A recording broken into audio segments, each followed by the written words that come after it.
All right, so today I wanted to start by talking about this story that Jennifer Cabrera brings up, and it's from the University of Florida, saying University of Florida researchers find no asymptomatic spread. And she goes on to say the study conducted by the University of Florida Department of Biostatistics found that the secondary attack rate for asymptomatic index cases was not statistically different from zero. No, this is exactly what I've been saying for a long time now, that unless the definition of asymptomatic has changed, then like they say here, it's statistically pretty much zero for you to spread the virus if you're asymptomatic. And this is the big problem with the whole asymptomatic spread thing, and why it's so important is that the concept of lockdowns and shutting down schools and all this garbage, or most of this garbage, is based off the idea that asymptomatic spread is a cause, is a concern, I mean, sorry. And it isn't. The data doesn't show that. And the data very clearly shows that the virus is not a threat to younger people. I don't understand why I have to keep going over this over and over and over again. The government is just making the same mistakes over and over and over again. That the solution to this is very clear. It's very clear. Like the whole argument behind these restrictions is that, oh, you don't want to spread it to your older relative and have them die. That would be the worst thing ever. Okay, well then let's just have restrictions on the older people. Why in the world do we have restrictions on only younger people? Or sorry, on younger people when they're not around older people. Like why rather than punishing literally everybody, why not just have restrictions on the people that are the most affected by it? I don't understand why this is so confusing. Like I really don't. Now the reality behind it is the average person is dumb enough that they'll go along with any of this kind of stuff. And the politicians and doctors are power hungry people. They're power hungry. They want more power. And again, the worst part about it is that the average person's naive enough to think that these government figures have their best interest at hand. Again, they think that, it's a lot of these people, they think that literally a World War II German is president right now, but they trust him when it comes to this kind of stuff. Like, again, it's absolute insanity. Like a World War II German is president, but let's just trust the advice that's coming from his doctors, or the doctors that he has on his what staff. Again, the levels of mental gymnastics that the lockdown zealots have to go through to justify their beliefs, it's absolutely astounding. Like it's absolutely astounding. And it's like I just brought up, that the concept of lockdowns and locking up healthy people is based off the idea that asymptomatic spread is a threat when it isn't. There's no data that shows that. There's no data that has ever showed that. Dr. Fauci said very clearly at the start of this whole situation that viruses and pandemics are not driven by asymptomatic spread. Nothing has changed. The data on this has been clear for decades. Like, why is this still a debate? This is science that is settled. It's very funny how the left always talks about that with climate change, even though they have to routinely put out articles saying, yeah, the glaciers are actually getting bigger. The science is settled on climate change when it isn't, and even they admit it. But the science is not settled on something where it's very obvious. Like the science on asymptomatic spread is similar to the science of gravity. We know exactly. I mean, we don't know exactly. I don't think we know exactly what causes gravity, but we know that if you have a glass in your hand and you drop it, it's going to hit the floor. Same thing. We know that asymptomatic spread does not drive pandemics or virus spread. It's like I say, I really don't understand why this is a big hiccup.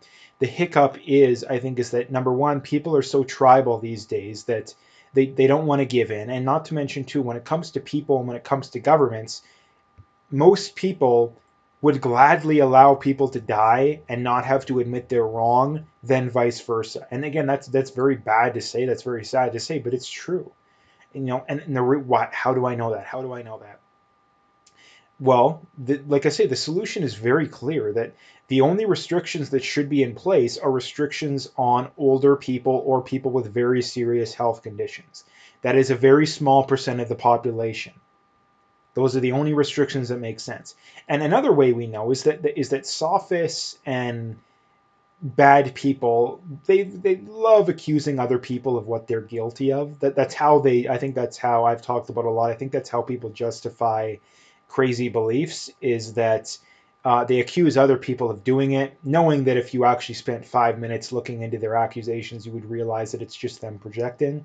So again, when they say, "Oh, you can't go see your family on Christmas, you're going to kill people," that's just projection, I believe, because the lockdowns are killing more people than they're saving. It's very obvious. It's very obvious. Um, so anyway, the next thing I wanted to bring up is, this is something that happened a couple weeks ago, but I wanted to bring it up nonetheless because I was going to talk about it, but then I forgot about it, and then I seen it again. But this is a thing that went really viral. It's of this guy, probably some health minister from somewhere, and you can see him. He must not be able to. You must not be able to see him from the angle they're at. Um, or at least where most of the cameras are at. But you can see him. He's behind there. He has no mask. He puts on the mask just to come out for the photo op, and then he takes the mask off. Again, it's all a show. Like, it's all a show. Like, this is something that I brought up so many times, that why in the world, like, if this virus was such a threat, then why are so many of these government figures and government doctors not taking it seriously? Why are they not following their own rules? If it was actually a threat, do you think that they legitimately wouldn't be following their own rules? I don't see how you could argue against that. The reality is that it's not a threat. They know that it isn't, but they want to grab power. They love subjugating the people, and the people. The reason why is that most people are begging for it. Most people are begging for their rights to be taken away. So of course they're going to do it. Right? Of course they're going to do it. Not to mention too, one of the largest wealth transfer in history is currently happening right now. Why aren't more people concerned about that? Again, it's just so ironic. It's very boring and tiring to have to bring this stuff up over and over again, but it needs to be done because these people need to be stopped. The next thing to bring up, from CTV News: Canada to implement its first national vaccine injury compensation program. It's very funny they do that right before the vaccine, the you know what vaccine is being rolled out. Again, I mean, this is something we've known for a long time. That again, when it comes to vaccines, again, I don't have enough time to go completely into too much detail. But the reality behind vaccines is that they're not 100% safe and effective. That is something that I don't think anybody can legitimately debate, for many reasons. Number one, um, every year there's hundreds of millions of dollars paid out in the states, I believe, for people claiming vaccines hurt them. The 1976 swine flu vaccine, I think, hurt more people than it helped. Same thing goes for a lot of these vaccines that are given out in Africa and a lot of these third world countries. So again, that'd be the first reason. The next reason would be the big pharma companies. They have no immunity, right? So if your product, sorry, they they have immunity, right? Meaning they literally could inject you. I mean, I don't know if they literally could, but if you can prove demonstrably that the vaccine caused you harm, you can't sue them. You would have to sue the government, I think. I don't know exactly what goes into it, but I know you can't sue the companies, right? So if it's 100% safe and effective, then why in the world do you need immunity? Like, why would you need immunity? Obviously, you know that it's not 100% safe and effective. So there's many other things that I could go into, but that's just, in a nutshell. But again, this is something that's going to be concerning. I think that there's going to be, I mean, we've already seen some people that have had pretty serious issues with the vaccine, and I think it's something that's going to, it's going to, it may not necessarily be the plague or the worst thing ever, but I don't think I think a lot of people are going to be harmed from this. And personally, like I said, like I brought up a lot before, I'm kind of in the middle when it comes to vaccines. Again, this is another reason why I can't stand a lot of these people, and just a lot of people in general, is that if you don't agree with them 100%, they immediately straw man what you're saying as much as they possibly can. Like, you know, if you're the least bit skeptical of vaccines, that must mean, oh, you're an anti-vaxxer, you don't think you should get any vaccines. If you're against if you have any problem whatsoever with Antifa, that must mean you're a full on World War II German.